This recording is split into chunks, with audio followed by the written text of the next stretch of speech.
इस वक्त gender interactive alliance की एग्जीक्यूटिव डायरेक्टर बिंदिया राना हमारे साथ मौजूद हैं। हेल्थ के शोबे में उन्होंने बड़ा काम किया, ख्वाजा सराओं के लिए, एजुकेशन के लिए काम किया, उनके राइट्स के लिए काम किया।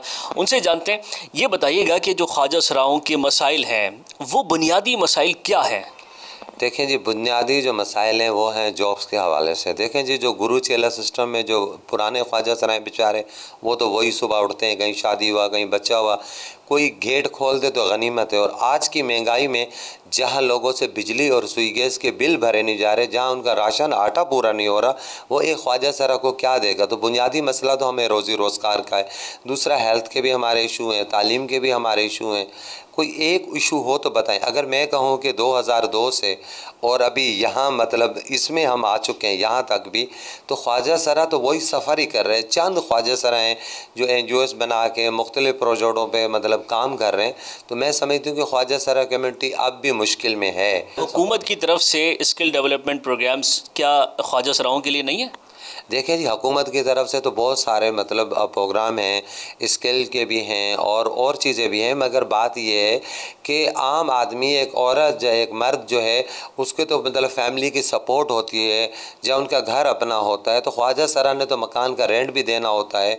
अगर किसी जगह स्किल सीखना जाए तो उनको कन्वेंस का सबसे बड़ा मसला होता है, कन्वेंस का किराया निकालना है, खाने पीने का। तो इसलिए वो हुकूमत के जो स्किल सेंटर हैं वो इसलिए ख्वाजा सरा वहाँ से फ़ायदा नहीं उठा सकता, क्योंकि अगर वो स्किल सीखने जाएगा तो वो शाम को खाना कहाँ से खाएगा, वो कन्वेंस के पैसे कहाँ से लाएगा, वो रेंट के पैसे कहाँ से लाएगा। अस्सलाम वालेकुम। वालेकुम सलाम। आपने कुछ स्कूल से पढ़ा है कभी? नहीं। तो क्यों नहीं गई स्कूल? स्कूल जाती थी, लड़के छेड़ते थे, तंग करते थे, फिर नहीं पढ़ा गया मेरे से। हम ऐसे ही हैं, हमारी किस्मत ही है इस तरह से। ख्वाजा सरा थे। तो कोई रोज़गार के लिए कोई मौक़े हैं? कुछ भी नहीं है ऐसा। घर के साथ रहती हैं, घर वालों के साथ? नहीं, लग रहती हैं। तो कैसे पैसे कैसे कमाते हैं? बस अपना रोज़ी पानी कमा लेते हैं बस। कैसे, भीख मांग कर? हाँ, इशारों पर? इशारों पे नहीं, घरों पे जाकर मांगते।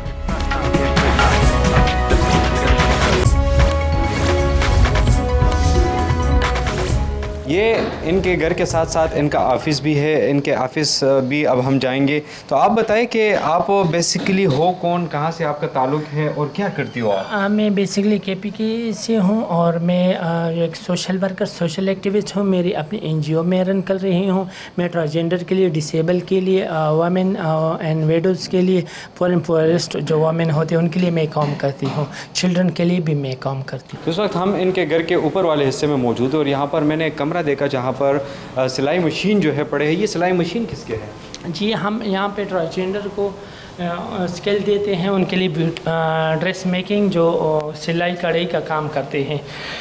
इसके लिए मैंने ज़ुबैर साहब को इनवाइट किया था, वो भी आए थे यहाँ पे। ज़ुबैर जो मेयर साहब है? जी, ज़ुबैर मेयर साहब जो है, हाजी ज़ुबैर मेयर साहब जो है, पेशावर मेयर, उनको मैंने इनवाइट किया था। मैंने कमिश्नर को बुलाया था कि KP में ट्रांसजेंडर को बहुत ज़्यादा इश्यूज़ है तो इनको स्किल देनी चाहिए।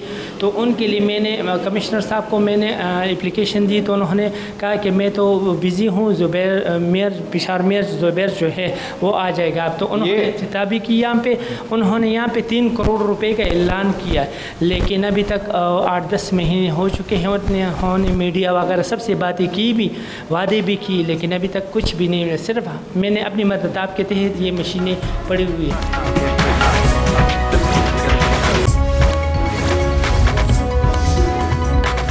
ख्वाजा सराओं के लिए माशरे से जंग लड़ना अपने हक के लिए आसान नहीं है, लेकिन इसी माशरे में कुछ ख्वाजा सरा ऐसे भी हैं जिन्होंने न सिर्फ माशरे से जंग लड़ी, अपने आप से जंग लड़ी, और उसके बाद फिर वो बल्दियाती सतह पर मुंतखब भी हुए। इस वक्त ख्वाजा सरा शहजादी राय हमारे साथ मौजूद हैं, उनसे हम जानते हैं। ज़रा अपनी जर्नी के बारे में बताइए कुछ।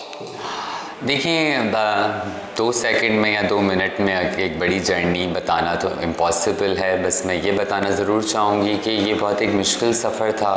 अपनी आइडेंटिफिकेशन के साथ एजुकेशन हासिल करना और जॉब करना एक बहुत इंतहाई मुश्किल काम है पाकिस्तान जैसे मुल्क में, जहाँ पे एक बहुत पेट्रियार्कल निज़ाम हो, जहाँ पे लोग आपको उस नज़रगाह से देखते हैं जो कि इज़्ज़त की निगाह नहीं कहलाई जाती, और ख्वाजा सरा कम्युनिटी को इज़्ज़त नहीं दी जाती जो कि हमारा एक बुनियादी हक़ है। तो मैं समझती हूँ कि मुश्किल रही हैं जो फैमिली का रवैया था, फिर माशरे का रवैया था, पर बिल आखिर आज आपके सामने मैं अपने ऑफिस में बैठी हुई हूँ। जो मौजूदा मसाइल हैं ख्वाजा सराओं के, वो क्या हैं? वो चाहे रोज़गार के हों, तालीम के हों, किराए पर मकान न मिलने के हों, इसी तरह के जो बुनियादी मसाइल हैं आपके ख्याल में वो क्या है?